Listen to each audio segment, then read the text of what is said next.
Assalamualaikum warahmatullahi wabarakatuh. Nama saya Al-Imam bin Sofiyullah, kelas A11, nomor induk mahasiswa 22811305333. Di sini saya akan menjelaskan tentang keterampilan variasi stimulus guna untuk memenuhi tugas mata kuliah micro teaching. Adapun keterampilan variasi stimulus itu kegiatan seorang guru untuk mengatasi rasa bosan siswa dalam kegiatan belajar mengajar dan juga untuk meningkatkan perhatian siswa. Adapun tujuan melakukan variasi stimulus itu ada dua bagian. Yang pertama, menciptakan suasana atmosfer pembelajaran yang menarik perhatian dan tidak membosankan.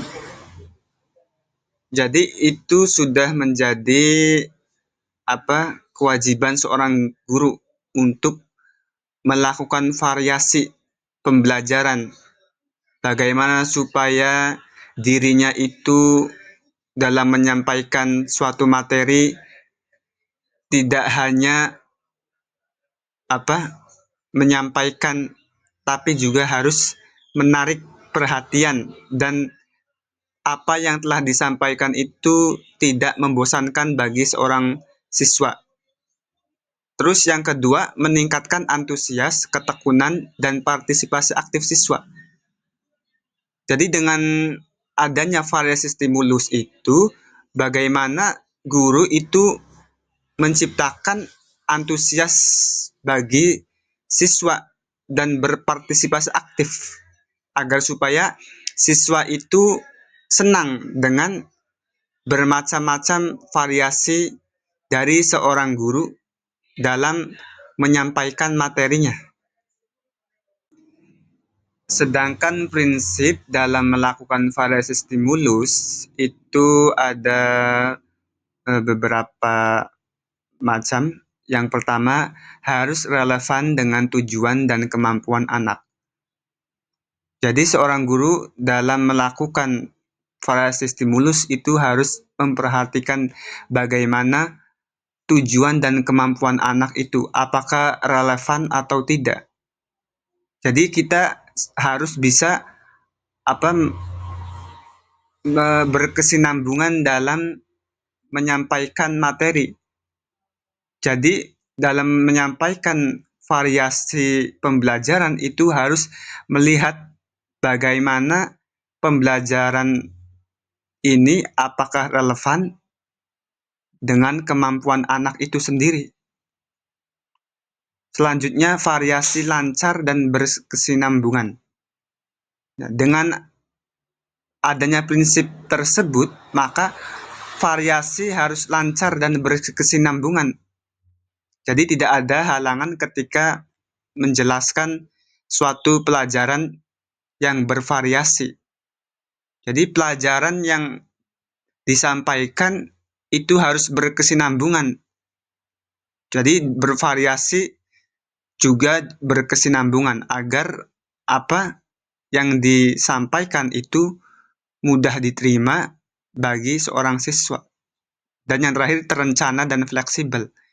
Jadi dengan terencana dan fleksibel itu variasi stimulus bisa dilakukan dengan baik oleh seorang guru dan juga bisa diterima oleh seorang siswa. Adapun jenis variasi stimulus yaitu ada 3 macam. Yang pertama, proses pembelajaran. Yang kedua, media dan bahan pembelajaran. Dan yang ketiga yaitu pola interaksi. Adapun ketiga macam tersebut akan saya bahas dalam slide-slide selanjutnya. Adapun jenis yang pertama dari variasi stimulus yaitu proses pembelajaran. Dalam proses pembelajaran ada menggunakan penggunaan variasi suara. Dalam penggunaan variasi suara itu ada beberapa macam. Yang pertama, pemusatan perhatian. Kita harus memusatkan perhatian kepada kita agar para siswa fokus terhadap apa yang kita sampaikan. Terus selanjutnya kesenyapan. Dalam suatu menyampaikan materi itu harus kesenyapan atau keheningan supaya apa yang kita sampaikan itu kedengaran terhadap murid. Jadi dalam suasana murid itu harus senyap dulu, harus hening dulu, biar apa yang kita sampaikan itu terdengar oleh mereka. Terus yang selanjutnya melakukan kontak pandang. Dalam menyampaikan materi kita harus melakukan kontak pandang terhadap siswa, biar siswa itu melihat dan memperhatikan kita dan juga paham apa yang kita sampaikan. Terus yang selanjutnya gerakan badan dan mimik. Jadi dengan menyampaikan materi kita harus menggerakkan badan dan mimik muka kita biar mereka fokus dengan apa yang kita lakukan yang berada di dalam kelas itu. Terus yang terakhir pergantian posisi guru dalam kelas. Jadi guru itu harus bergonta-ganti posisi dalam menyampaikan pelajaran. Jadi jangan hanya di situ-situ melulu, di satu tempat itu saja, atau dengan posisi itu saja, seperti posisi duduk saja, maka nanti akan bosan apa yang dilihat oleh murid, atau berdiri saja, itu juga sama. Jadi harus berganti-ganti posisi, bisa berdiri, bisa duduk, dan juga bisa keliling kelas. Sedangkan bagian kedua dalam jenis variasi stimulus yaitu media dan bahan pembelajaran. Dalam hal tersebut ada 3. Yang pertama, media yang dapat dilihat atau visual. Jadi kita menggunakan media dan bahan ajar yang dapat dilihat oleh siswa. Seperti gambar atau apa.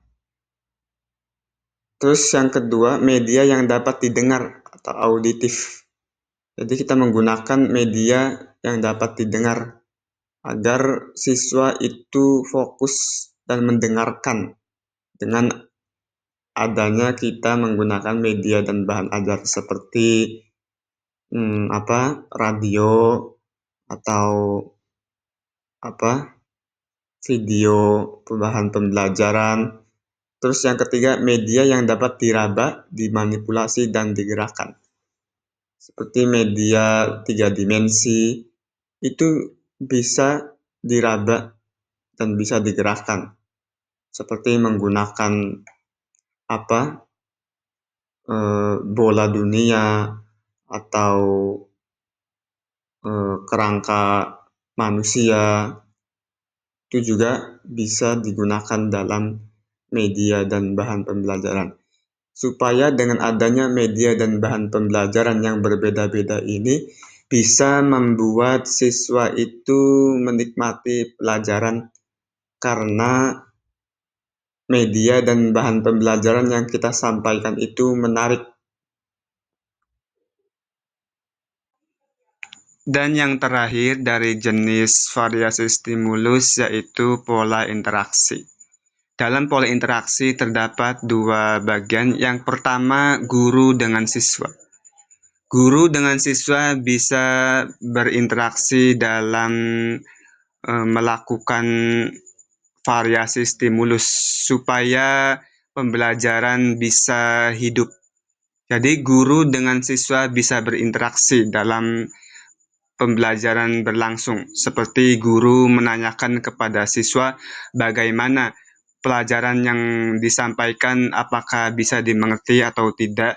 Begitu juga dengan siswa bisa mempertanyakan materi yang telah disampaikan oleh guru, barangkali ada yang kurang dipahami.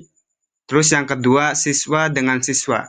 Siswa dengan siswa bisa berinteraksi bagaimana pelajaran yang telah disampaikan kepada guru bisa didiskusikan secara baik agar supaya pelajaran yang telah disampaikan guru itu bisa masuk dengan berdiskusi.